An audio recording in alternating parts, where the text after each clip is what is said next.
రాష్ట్రం రంగులమయమైంది. ఎక్కడ చూసినా హోలీ సంబరాలు అంబరానంటుతున్నాయి. చిన్న పెద్ద తేడా లేకుండా రంగులు చల్లుకుంటూ ఉత్సాహంగా గడుపుతున్నారు. ప్రజాప్రతినిధులు, అధికారులు సైతం స్థానికులతో కలిసి సంబరాలు చేసుకుంటున్నారు. గవర్నర్ నరసింహన్, ముఖ్యమంత్రి కేసీఆర్లు రాష్ట్ర ప్రజలకు హోలీ శుభాకాంక్షలు తెలిపారు. రసాయనాలతో కూడిన రంగులు ఉపయోగించవద్దని గవర్నర్ కోరారు. వసంత ఋతువు ఆగమనంతో వచ్చే తొలి సంబురం హోలీ. ఈ పండుగలో చిన్న పెద్ద తేడా లేకుండా అందరూ ఆనందంగా జరుపుకుంటారు. నిన్న రాత్రి కామదహనం అనంతరం ఈ తెల్లవారుజాము నుంచే వేడుకలు ప్రారంభమయ్యాయి.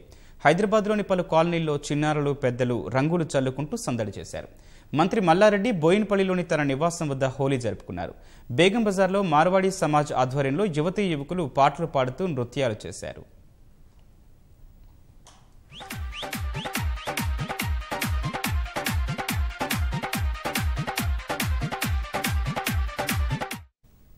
ఉమ్మడి ఆదిలాబాద్ జిల్లా వ్యాప్తంగా సంబరాలు అంబరానంటాయి. ఆదిలాబాద్ కలెక్టర్ దివ్య, ఎస్పీ విష్ణు వారియర్లు హోలీ వేడుకల్లో పాల్గొన్నారు.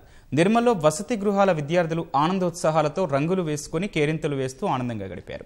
బోధ్ ఎమ్మెల్యే బాపురావు వేడుకల్లో పాల్గొన్నారు. ఆసిఫాబాద్లో పెద్దలు, పిల్లలు డీజే పాటలకు నృత్యాలు చేస్తూ సంబరాల్లో మునిగి తేలారు. మంచిర్యాలలో రాజస్థానీలు సంప్రదాయ పాటలు పాడుకుంటూ నృత్యాలు చేశారు.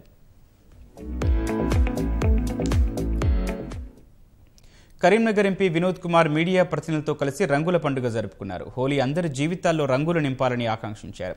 ఎస్ఆర్ఆర్ కళాశాల మైదానంలో వాకర్స్ అసోసియేషన్ సభ్యులు రంగులు పూసుకుంటూ నృత్యాలు చేశారు.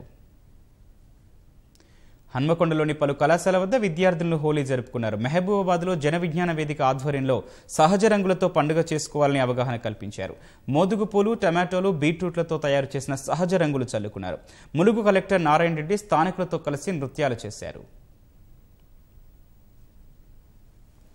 Right.